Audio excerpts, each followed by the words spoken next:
Supplications, du'as before meal. Supplications, du'as while eating food.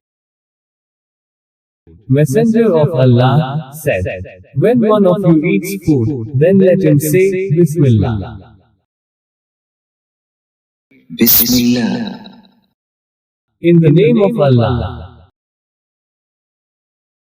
Messenger of Allah said, if he forgets in the beginning, then let him say, Bismillah fi awwalihi wa akhirihi. in the name of Allah in its beginning and its end. Messenger of Allah said, whoever Allah feeds some food, then let him say, Allahumma barik lana fihi wa at'imna khayran minhu. O Allah, bless it for us, and feed us better than it.